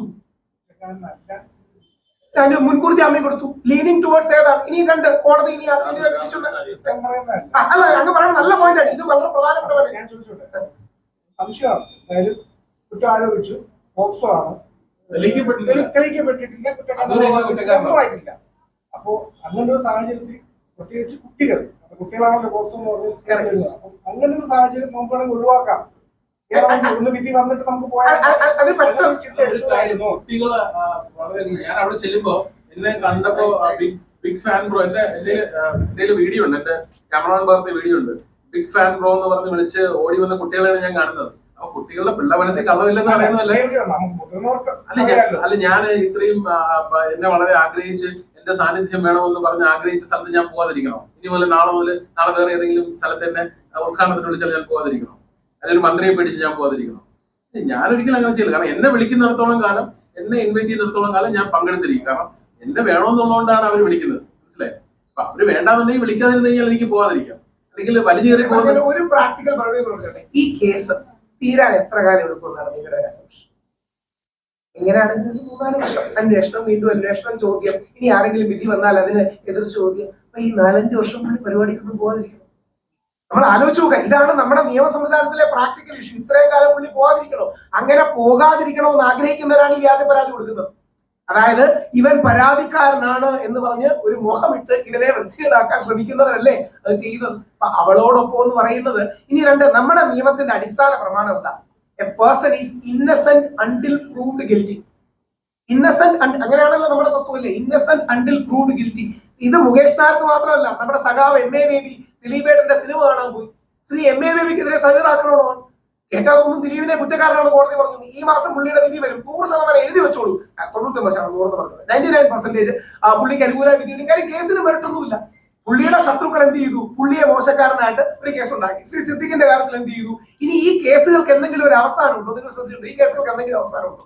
അവസാനം ഇല്ലെന്ന ഒരു കൗതുകത്തോടൊരു കാര്യം പറയാം. നിങ്ങൾ അറിഞ്ഞിരിക്കാനാ, നിവിൻ പോളിക്കെതിരെ വ്യാജ പരാതി കൊടുത്ത കുട്ടി ബാക്കി 6 പേർക്കെതിരെയും കൂടെ പരാതി കൊടുത്തു. നിവിൻ പോളിയുടെ അതേ കേസിൽ തന്നെ. അവര് കഷ്ടകാലത്തിന് ആ സമയത്ത് ദുബായിലുണ്ടായിരുന്നു. ഇപ്പോഴും അവർക്കെതിരെ അന്വേഷണം നടക്കുകയാണെന്നാണ് പോലീസ് പറയുന്നത്. എന്ത് അന്വേഷണം നടക്കുകയാണ്? പോലീസ് എന്താ അന്വേഷിക്കുന്നത്? അതായത് 7 പേർക്കെതിരെ പരാതി കൊടുത്തു. ഒരാളാണ് നിവിൻ പോളി. അത് വ്യാജ പരാതിയാണ് പോലീസ് കണ്ടെത്തി. നിവിന്റെ ഭാഗ്യത്തിന് നിവിൻ കൊച്ചിയിലുണ്ടായിരുന്നു. ബാക്കി 6 പേർക്കെതിരെ പോലീസ് ഇപ്പോഴും അന്വേഷിച്ചുകൊണ്ടിരിക്കുകയാണ്. എന്തന്വേഷിക്കുകയാണ്? അപ്പൊ ഈ കാലം മുഴുവൻ അവർ പൊതുജീവിതത്തിൽ നിന്ന് മാറി നിൽക്കണം. ഈ കാലം മുഴുവൻ അവർ അകന്ന് നിൽക്കണം. ഈ 2 ഈ പുള്ളിക്ക് അത്യാവശ്യം വെൽ ഓഫ് ആണ്. പുള്ളിക്ക് ബ്രാൻഡിങ് ഒരുപാട് കിട്ടുന്നുണ്ട്. സാധാരണക്കാരനൊന്നും അവൻ പെട്ടുപോവാൻ എത്ര ലക്ഷം രൂപയാണ് ചെലവാകുന്നത്? ഇപ്പൊ ഇത് നമ്മുടെ ജില്ലാ കോടതി, ഹൈക്കോടതിയിലും സുപ്രീം കോടതിയിലും പോകണമെങ്കിൽ എത്ര ലക്ഷം രൂപ ചെലവാകും? അതുകൊണ്ടാണ് ഞാൻ പലപ്പോഴും പറയുന്നത്, ശ്രീ സിദ്ദിഖിന് ഏറ്റവും കുറഞ്ഞത് 30-40 ലക്ഷം രൂപ ചെലവായിട്ടുണ്ട്. അപ്പുറത്തെ പെൺകുട്ടിയുടെ ചെലവ് ഫേസ്ബുക്കിൽ ഒരു സ്റ്റേറ്റ്മെന്റ് ആണ്. അത് 3 തവണ മാറിയ സ്റ്റേറ്റ്മെന്റ്. 10-30-40 ലക്ഷം രൂപ ഒരാൾക്ക് ചെലവാകുന്നതാണ്. കാര്യം എന്താ? ഇപ്പൊ മുകേഷ് ഇപ്പം പറഞ്ഞില്ല, എന്റെ ജീവിതത്തിൽ ഒരു പെറ്റി കേസ് പോലും എനിക്ക് വന്നില്ല. നമ്മുടെ എല്ലാതാണ്. ഞാൻ അങ്ങനെ കേസിൽ ഒന്നും പെട്ടില്ല. അത് നമ്മുടെ ഒരു മിഡിൽ ക്ലാസ്സുകാരുടെ അഭിമാനമാണ്. കാര്യം അങ്ങനെ കേസിൽ പെട്ടാൽ ഞാൻ എന്തോ മോശക്കാരനാണ് എന്ന് നാട്ടുകാർ കരുതും എന്ന് വിചാരിക്കുന്നതുകൊണ്ടാണ്. ഈ കേസിൽ നിന്ന് ഓടാൻ വേണ്ടിയിട്ടാണ് നമ്മുടെ വിജയബാബു ജോർജിയയിലോട്ട് പോകുന്നത്. മറ്റേ സിദ്ദിഖ് സാറ് ലുക്കൌട്ട് നോട്ടീസ് ഡൽഹിയിലാണ് പോയത്, അല്ലെങ്കിൽ ഒരു സ്ഥലത്താണ് പോയത്, ഒരു പ്രത്യേക സ്ഥലത്തേക്ക് പോകുന്നത്, അല്ലെങ്കിൽ 6 മാസം നമ്മുടെ ഇദ്ദേഹം ഒളിച്ചു താമസിക്കുന്ന കാര്യം പോലീസ് അങ്ങനെ അറസ്റ്റ് ചെയ്ത് കഴിഞ്ഞ് 2 ആഴ്ച ജയിലിൽ കിടന്നാൽ ജാമ്യം കിട്ടും. പക്ഷേ ജീവിതകാലം മുഴുവൻ ആ ചാപ്പ കിടക്കും. എന്താ പോക്സോ കേസിലെ പ്രതിയാണ് കുട്ടികൾ ചെയ്തത്. എന്താ ഒരു പെൺകുട്ടിയെ അവസരം നൽകി പീഡിപ്പിച്ചാൽ ശ്രമിച്ച ആളാണ് സിദ്ദിഖ്. ഈ മീഡിയ നിങ്ങളെ പറ്റിക്കാനാണ് ഇത് ചെയ്യുന്നത്. ഈ പരാതി കൊടുക്കുന്ന ഒരു മീഡിയക്കാർ മനസ്സിലാക്കേണ്ടത് നിങ്ങളെ പറ്റിക്കാനാണ് ചെയ്യുന്നത്. അതായത് നിങ്ങൾ ഇത് പറഞ്ഞു കഴിഞ്ഞാൽ നിങ്ങളുടെ മനസാക്ഷി വെച്ച് സത്യസന്ധത വെച്ച് ഒരു പാവപ്പെട്ട പെൺകുട്ടിയോ കുട്ടിയോ പീഡിപ്പിക്കപ്പെടുന്നാൽ അവരെ സപ്പോർട്ട് ചെയ്യണം എന്നുള്ള നിങ്ങളുടെ ധാർമ്മിക ബോധം വെച്ച് നിങ്ങൾ വാർത്ത കൊടുക്കും. ഈ സ്പേസിനെ, നിങ്ങളുടെ നന്മയാണ് ഈ വ്യാജ പരാതിക്കാർ ചൂഷണം ചെയ്യുന്നത്. എന്നിട്ട് എന്ത് ചെയ്യും? നമ്മുടെ മുകേഷന്റെ, ഈ മുകേഷ് അല്ല, മറ്റേ സിനിമയുടെ മുകേഷ്. ഞാൻ മുകേഷനെ വിളിച്ചിട്ട് ഞാൻ വീട്ടിൽ പോയി കണ്ടത്. മുകേഷനെ പറഞ്ഞു, രാവിലെ എന്നോട് ഒരു സ്ത്രീ വിളിച്ചിട്ട് ചോദിക്കുകയാണ് 1 ലക്ഷം 10 ലക്ഷം എന്റെ മോക്ക് അഡ്മിഷൻ വേണം. അവരുടെ മോക്ക് അഡ്മിഷൻ വേണോ എന്ന് പറഞ്ഞ് മുകേഷാണ് 1 ലക്ഷം 10 ലക്ഷം കൊടുക്കേണ്ടത്. ഇത് തന്നെയാണ് പുള്ളിയോട് ചോദിച്ചത്. പുള്ളിയുടെ അതൊന്നും ഇപ്പം കാണിക്കാമല്ല, കോടതി തെളിവായിട്ടുള്ളതുകൊണ്ട് ചേട്ടാ അച്ഛന് വയ്യ, കുറച്ച് കാശ് വേണം. ആ കുട്ടിയുടെ അച്ഛന് വയ്യാത്തത് വിഷമകരമായ ഒരു അവസ്ഥയാണ്, ഇല്ലെന്ന് പറയുന്നില്ല. പക്ഷെ ആ കുട്ടിയുടെ അച്ഛന് വയ്യെന്ന് പറഞ്ഞ് മുകേഷാണ് കാശ് കൊടുക്കേണ്ടത്. അപ്പം തന്നില്ല. അപ്പം ആ കുട്ടിക്ക് ദേഷ്യം ഇതായിരിക്കും, ഒരു പ്രശ്നം വന്നപ്പം പുള്ളി സഹായിച്ചില്ല എന്ന് തോന്നലായിരിക്കും. അപ്പം വേറെ ചില ഇൻഫ്ലുവൻസേഴ്സ് ഇവരെ ഇൻഫ്ലുവൻസ് ചെയ്ത് കൊണ്ടുപോയി കേസ് കൊടുപ്പിച്ചു. നിങ്ങൾക്കെതിരെ ഇത് നാളെ വന്നൂടെ? നിങ്ങൾക്ക് എന്ത് ചെയ്യും? പിന്നെ മുകേഷ് ഇടയ്ക്കിടയ്ക്ക് പറയുന്ന ഒരു കാര്യമുണ്ട്. മുകേഷ് പണ്ട് ടിവിയിൽ എന്നെ ഈ പുരുഷ കമ്മീഷനൊക്കെ പറഞ്ഞ് കാണുമ്പോൾ മുകേഷ് വിചാരിക്കാൻ ഇയാൾക്ക് വട്ടാണോ, ഇയാൾക്ക് എന്തിന്റെ പ്രശ്നമാണ്. പക്ഷെ പുള്ളിക്ക് നേരെ ഒരു കേസ് വന്നപ്പോഴാണ് ആ പൊള്ളല് മനസ്സിലായത്. മുകേഷ് എന്നോട് ആദ്യം എന്ന് പറഞ്ഞു, അതും കൂടെ ഒന്ന് പറഞ്ഞു നോക്കാം. സീരിയസ് ആയിട്ട് ഞാൻ പലപ്പോഴും രാവിലെ ഫേസ്ബുക്ക് പോസ്റ്റ്, ഞാൻ ഫേസ്ബുക്കിലുള്ള ആക്റ്റീവായിട്ട് കാണാറുണ്ട്. അപ്പൊ അതിൽ ഒരു ദിവസം പുള്ളി എന്ന് പറയുന്നുണ്ട് പുരുഷ കമ്മീഷൻ ഇത് നടക്കുന്ന കാര്യമാണ്, എന്തിന്റെ ആവശ്യമാണ് ഇങ്ങനെ നിൽക്കുന്നത്. പക്ഷെ എനിക്കൊരു ആവശ്യം വന്ന സമയത്ത് രാഹുൽ ഈശ്വറും അല്ലെങ്കിൽ ഈ ഒരു മെൻസ് അസോസിയേഷനും അല്ലെങ്കിൽ എനിക്കൊരു നല്ലൊരു അഡ്വക്കേറ്റിനെ സജസ്റ്റ് ചെയ്യാൻ ഒക്കെ ഇവരൊക്കെ ഉണ്ടായിരുന്നുള്ളൂ. അപ്പൊ ഞാൻ ചിന്തിക്കുന്നില്ല എന്റെ ജീവിതത്തിൽ എനിക്ക് ഇങ്ങനെ ഒരു സിറ്റുവേഷൻ എനിക്ക് ഉണ്ടാവുമെന്ന് ഞാൻ സ്വപ്നത്തിൽ പോലും വിചാരിക്കില്ല. ഞാൻ ഒരു കാര്യം കൂടെ പറഞ്ഞ് ഞാൻ മൈൻഡ് അപ്പ് ചെയ്യും. നമ്മളെ ഡയറക്ടർ രഞ്ജിത്ത്, അദ്ദേഹത്തിനെതിരെ ഇതുപോലൊരു ലൈംഗിക ഒരു കേസ് വന്നു, ഒരു സമർക്കരീതിയിൽ ഏർപ്പെട്ടു എന്നൊക്കെ പറഞ്ഞിട്ട്. പക്ഷെ ഈ പരാതി കൊടുത്ത ആള് ഒരു പരാതി കൊടുത്തിരുന്നു ഈ 2015 സ്റ്റാർട്ട് ചെയ്ത ഹോട്ടലിൽ വെച്ചാണ് അയാൾ പീഡിപ്പിച്ചത്. പക്ഷെ സംഭവം നടക്കുന്നത് 2012 ആ സമയത്ത് ഹോട്ടലിൽ തുടങ്ങിയിട്ടില്ല എന്ന് പറഞ്ഞ് പരാതി കൊടുത്തു. പക്ഷെ രഞ്ജിത്ത് അതിൻ്റെ അകത്ത് അറിയില്ലേ, അദ്ദേഹം മോശക്കാരനായില്ലേ. പിന്നെ തെളിഞ്ഞു വന്നപ്പോൾ ആ ഹോട്ടൽ സ്റ്റാർട്ട് ചെയ്ത് 2015 പക്ഷെ 2012 ഈ പീഡനം നടന്നിരിക്കുന്നത്. അങ്ങനെ ഒരു ഹോട്ടൽ ആ സമയത്ത് അവിടെ ഇല്ല. ഇത്തരം ഒരുപാട് ക്ലാസിക് എക്സാമ്പിൾസ് ഉണ്ട്. ഇപ്പൊ നിവിൻ പോളി, ദിലീപ് ഏട്ടന്റെ കേസ്, എല്ലാം എന്നെ ഒരുപാട് പേര്, എനിക്ക് പേരെടുത്ത് പറയാൻ ബുദ്ധിമുട്ടുണ്ട്, ഒരുപാട് സിനിമാ മേഖലയിലുള്ള ഒരുപാട് പേര് എന്നെ വിളിച്ചിരുന്നു, ഐക്യദാർഢ്യം പറഞ്ഞിരുന്നു, മുകേഷ് ഫൈറ്റ് ചെയ്യണം, നമുക്കൊക്കെ വേണ്ടി, നമുക്കൊന്നും പറയാൻ പറ്റാത്ത കാര്യങ്ങൾ മുകേഷ് മുൻനിരയിൽ നിന്ന് പറയണം, ഫൈറ്റ് ചെയ്യണമെന്ന് ഒരുപാട് പേര് വിളിച്ചിരുന്നു. പൊളിറ്റിക്കലി ഒരുപാട് പേര് വിളിച്ചിരുന്നു. പക്ഷെ എനിക്കത് പറയാൻ പറ്റില്ല. എനിക്ക് അവരെ പേരെടുത്ത് പറഞ്ഞിട്ട് അവരെ മോശക്കാരനെ അല്ലെങ്കിൽ നമ്മളെ സപ്പോർട്ട് ചെയ്യുന്നത് പറയേണ്ടതല്ല. ഒരുപാട് പേര് വിളിച്ച് പറയുന്ന കാര്യമാണ്. കാരണം ഇത് നാളെ ആർക്കും വരാമെന്നുള്ള ഒരു കാര്യമാണ്, ആർക്കും എപ്പോഴും സംഭവിക്കും. കാരണം പുരുഷന്മാർക്കെതിരെ സ്ത്രീകൾക്കെതിരെ വരാം വ്യാജ പരാതികൾ. ഈ 4900 വ്യാജ പോക്സോ കേസുകളാണ് കഴിഞ്ഞ വർഷം കോടതി കണ്ടുപിടിച്ച് വെച്ചിരിക്കുന്നത്. 4900, 1 2 അല്ല, 1000 പോട്ടെ, 2000 അല്ല, 4000, ഒരു വർഷം. അപ്പൊ അത്തരം കേസുകളാണ് ഇതിന്റെ ഇടയിൽ വന്നുകൊണ്ടിരിക്കുന്നത്. അപ്പൊ അത്തരം കേസുകളിൽ ഇനി ആരും പെടാതിരിക്കട്ടെ എന്ന് മാത്രമേ എനിക്ക് പറയാൻ പറ്റുള്ളൂ. ഞാൻ ഫൈറ്റ് ചെയ്യും. കാരണം എനിക്ക് കോൺഫിഡൻസും, ഞാൻ തെറ്റ് ചെയ്തിട്ടില്ല എന്ന് എനിക്ക് ഉറപ്പുള്ളിടത്തോളം കാലം ഞാൻ ഫൈറ്റ് ചെയ്യും. ഞാൻ അതുകൊണ്ടാണ് കോൺഫിഡന്റ് ആയിട്ട് പറയുന്നത് ഞാൻ എന്റെ സോഷ്യൽ മീഡിയ ലൈഫ് എൻഡ് ചെയ്യാം. ഒരു സാധനം കോടതി പറയുകയാണെങ്കിൽ ഹീസ് ഗിൽറ്റി എന്ന് പറഞ്ഞു കഴിഞ്ഞാൽ ഞാൻ എൻഡ് ചെയ്യും. ഞാൻ ആ മൊമെന്റ്, നിങ്ങൾ ഇത്രയും പേര് സാക്ഷി നിർത്തി, ലോകത്തെ സാക്ഷി നിർത്തി, ഇത്രയും മാധ്യമങ്ങൾ നിർത്തിയാണ് ഞാൻ പറയുന്നത്. ആ മൊമെന്റിൽ എന്റെ all the social media accounts will be deleted. ആ മൊമെന്റിൽ എനിക്ക് 4 അക്കൗണ്ട് ഉണ്ട്, 4 അക്കൗണ്ട് ഞാൻ ഡിലീറ്റ് ചെയ്യും. അത്രയും കോൺഫിഡന്റ് ഉള്ളതുകൊണ്ടാണ് പറയുന്നത്. ആ ഒരു കോൺഫിഡൻസിൽ എല്ലാവർക്കും നിന്ന് എനിക്ക് ഒരുപക്ഷെ പറയാൻ പറ്റുന്നത്. കാരണം ഒരുപക്ഷെ അവർ തെറ്റ് ചെയ്തിട്ടില്ലെങ്കിൽ പോലും സംസാരിക്കാനും ആൾക്കാർ നേരിടാനൊക്കെ മടിയുണ്ടായിരുന്നു. എനിക്ക് ഒരു കാര്യം കൂടെ പറയേണ്ട, ആർക്കെങ്കിലും എതിരെ കള്ളപ്പരാതി, വ്യാജപരാതിയൊക്കെ വരികയാണെങ്കിൽ ആരും വിഷമിക്കരുത്. നല്ലൊരു വക്കീലിനെ കാണുക, നിങ്ങൾ പോരാടണം. ഒന്നുമില്ലെങ്കിൽ നമ്മളെയൊക്കെ ബന്ധപ്പെട്ടാൽ പോലും നമ്മൾ സപ്പോർട്ട് ചെയ്യും. കാരണം ഞാനൊരു അനുഭവസ്ഥനായതുകൊണ്ട് ഇതിനു വേണ്ടിയിട്ട് രാഹുൽജിയോട് ചേർന്നിട്ട്, കാരണം അതിജീവിതൻ എന്ന് അദ്ദേഹമാണ് അങ്ങനെ ഒരു ടൈറ്റിൽ എനിക്കുന്നത്. അതുകൊണ്ട് ഞാൻ അദ്ദേഹമായിട്ട് ചേർന്നിട്ട് എല്ലാ ഇതുപോലുള്ള വ്യാജ പരാതികൾക്കെതിരെ പോരാടുന്നതായിരിക്കും. അതിനുവേണ്ടി എല്ലാ സപ്പോർട്ടും ഞാൻ, അതാണ് എനിക്ക് ഇതിനകത്ത് പറയാനുള്ളത്. അപ്പം ഇദ്ദേഹം ഒരു പ്രസ് കോൺഫറൻസ് നടത്തണം, മുകേഷ് കാര്യങ്ങൾ പറയണമെന്ന് പറഞ്ഞപ്പോൾ ഞാൻ കൂടെ വരാൻ കാരണം, അല്ലെങ്കിൽ ഇത് സംസാരിക്കാൻ കാരണം തന്നെ ഇനി ഒരു പുരുഷന്മാർക്കെതിരെയും ഇതുപോലുള്ള വ്യാജ പരാതികൾ വരാതിരിക്കട്ടെ. അങ്ങനെ വന്നു കഴിഞ്ഞാൽ അതിന്റെ കൃത്യമായ സത്യാവസ്ഥ നമ്മൾ ലോകത്തെ ബോധ്യപ്പെടുന്നത്. അതിനായിട്ട് ആരും പിന്നോട്ട് പോകുന്നു. വന്നു കഴിഞ്ഞാൽ ഞങ്ങളെ കോൺടാക്ട് ചെയ്യുക. അവസാനിപ്പിക്കുമ്പോൾ ഇത്രയേ ഉള്ളൂ. ആരാന്റെ അമ്മയ്ക്ക് ഭ്രാന്ത് പിടിച്ചാൽ കാണാൻ നല്ലതാണ്, ആരാന്റെ അച്ഛനെതിരെ വ്യാജപരാതി വന്നാൽ കാണാൻ നല്ലതാണ്. നമുക്ക് ഒരുപാട് തത്വം പറയാം, ഹോളിയർ ദാൻ പറയാം. പക്ഷെ സ്വന്തം അച്ഛനും സ്വന്തം അമ്മയ്ക്കും നമുക്കും അത് സംഭവിക്കുമ്പോഴേ അതിന്റെ വേദന അറിയും. ആ വേദന ഞാൻ വ്യക്തിപരമായി അറിഞ്ഞിട്ടുണ്ട്, ആ വേദന മുകേഷ് അറിഞ്ഞിട്ടുണ്ട്. ഇതിൽ നിൽക്കുന്ന 99% ഒരുപാട് പേർ, ഇപ്പം പ്രകടമായ കേസുകൾ വെച്ച് പ്രസിദ്ധിക്കാണെങ്കിലും വിജയബാബു ആണെങ്കിലും നിവിൻ പോളി ആണെങ്കിലും ഉമ്മൻചാണ്ടി സാർ ആണെങ്കിലും ദിലീപേട്ടൻ ആണെങ്കിലും ഒരുപാട് പേർ അറിഞ്ഞിട്ടുണ്ട്. ഈ വ്യാജ പരാതികളുടെ ഒരു കൾച്ചർ നമുക്ക് ഇല്ലാതാക്കാൻ കഴിയണം. അതിന് നിങ്ങൾ അറ്റ്ലീസ്റ്റ് വാർത്തയെങ്കിലും കൊടുക്കണം. അതിന് കോടതിയെ കാട്ടി നമ്മുടെ മാധ്യമങ്ങൾക്കാണ് കഴിയുക. ഞങ്ങൾ അവസാനിപ്പിക്കുമ്പോൾ ഇത്ര മാത്രം പറഞ്ഞ് അവസാനിപ്പിക്കുന്നു. എന്റെ കോണ്ടാക്ട് ഞാൻ രണ്ടുപേരും നിങ്ങൾക്ക് അങ്ങനെ വ്യാജ പരാതികൾ വല്ലതും പ്രശ്നം ഉണ്ടെങ്കിൽ, നിങ്ങൾക്ക് വ്യാജ പരാതിയാണ്, ഞങ്ങൾ എല്ലാം ഒന്നുമല്ല, വ്യാജ പരാതികൾ നമ്മൾ വെറ്റ് ചെയ്യുകയും പരിശോധിച്ചിട്ടേ എടുക്കും. ഇനി ആ മെൻസ് കമ്മീഷന്റെ കാര്യം കൂടെ ഒന്ന് പറഞ്ഞ് അവസാനിപ്പിക്കാം. 140 MLA-മാർക്ക് നിയമസഭ കോപ്പിയായിട്ട് എടുത്തു കൊടുത്തിട്ടുണ്ട്. രാഹുൽ ഈശ്വറല്ല, നമ്മൾ നിയമസഭയിൽ സ്വകാര്യ ബില്ലായിട്ട് എൽദോസ് കുന്നപ്പള്ളി ഇത് കൊണ്ടുവരാൻ സ്പീക്കറിന് അനുമതി തേടി. സ്പീക്കർ അനുമതി തന്നു, അതുകൂടെ അറിയണം. ശ്രീ ഷംസീർ അനുമതി തന്നു. 140 MLA-മാർക്കും ഇത് നിയമസഭാ സെക്രട്ടേറിയറ്റ് കോപ്പിയായിട്ട് എടുത്തു കൊടുത്തിട്ടുണ്ട്. അവതരിപ്പിക്കാനുള്ള ദിവസങ്ങളിൽ അടുപ്പിച്ച് ശ്രീ VD സതീശൻ അത് കോൺഗ്രസിനുള്ളിൽ അവതരിപ്പിക്കണമെന്ന് പറഞ്ഞുകൊണ്ടാണ് എൽദോസ് കുന്നപ്പള്ളി അവതരിപ്പിക്കാതിരിക്കുന്നത്. അതുകൊണ്ട് അത് വരുമെന്ന് നമ്മൾ പ്രതീക്ഷിക്കുന്നുണ്ട്. നമ്മൾ ഇനിയും നമ്മുടെ ഉമ്മൻചാണ്ടി സാറിന്റെ ജനസമ്പർക്ക പരിപാടി പോലെ പുരുഷ സമ്പർക്ക പരിപാടികൾ പ്ലാൻ ചെയ്യുന്നുണ്ട്. അതുകൊണ്ട് നിങ്ങൾക്ക് വ്യാജ പരാതി വന്നെങ്കിൽ എന്റെ വ്യക്തിപരമായ നമ്പർ 9567212345 ആണ്. എന്നെ വിളിക്കുകയാണെങ്കിൽ നിങ്ങൾക്ക് ഫ്രീ ആയിട്ട് നിയമസഹായം, നിങ്ങൾക്ക് സൈക്കോളജിക്കൽ കൗൺസിലിംഗ്, കോച്ചിങ് പോലുള്ള കാര്യങ്ങൾ നമ്മൾ അറേഞ്ച് ചെയ്യുന്നുണ്ട്. വേറെ ഒന്നും കൊണ്ടല്ല, നാളെ ഒരു പുരുഷന് ഇത് പറ്റാതിരിക്കാനാണ്. ഇത് പറഞ്ഞ് അവസാനിപ്പിക്കുന്നു. നമ്മുടെ സഹോദരൻ, നമ്മുടെ ഭർത്താവ്, നമ്മുടെ അച്ഛൻ, നമ്മുടെ സുഹൃത്ത്, നമ്മുടെ മകൻ, നമ്മുടെ ബന്ധു ജയിലിൽ നിന്ന് ഒരു വ്യാജ പരാതി അകലത്തിൽ മാത്രമാണ്. അവരെ രക്ഷിക്കാനുള്ള ഉത്തരവാദിത്വം നിങ്ങൾ ഓരോരുത്തർക്കുമാണ്, പ്രത്യേകിച്ച് സ്ത്രീകൾക്ക് കൂടിയാണ്. Thank you. തീർച്ചയായും ഒരു കാര്യം, ഞാൻ അഡ്വക്കേറ്റ് ആയിട്ടില്ല, നിയമം പഠിച്ചുകൊണ്ടിരിക്കുന്നുള്ളൂ. തിരുവനന്തപുരം ലോ അക്കാഡമിയിൽ 2ാം വർഷ നിയമ വിദ്യാർത്ഥിയാണ്. അപ്പോൾ എൻ്റെ കൂടുതൽ എനിക്ക് സപ്പോർട്ട് വരുന്ന രാഹുൽജിയും പിന്നെ നമ്മുടെ മെൻസ് അസോസിയേഷനൊക്കെയാണ്. അപ്പോൾ അതുപോലെ തന്നെ നിങ്ങൾക്ക് ഇതുപോലുള്ള വ്യാജ പരാതികളോ വ്യാജ കേസുകളോ ഒക്കെ ഉണ്ടായാൽ തീർച്ചയായിട്ടും രാഹുൽജിയെ ബന്ധപ്പെടുന്നതോടൊപ്പം തന്നെ എന്നെയും, നമ്മൾ ഒരുമിച്ചാണ് പ്രവർത്തിക്കുന്നത്.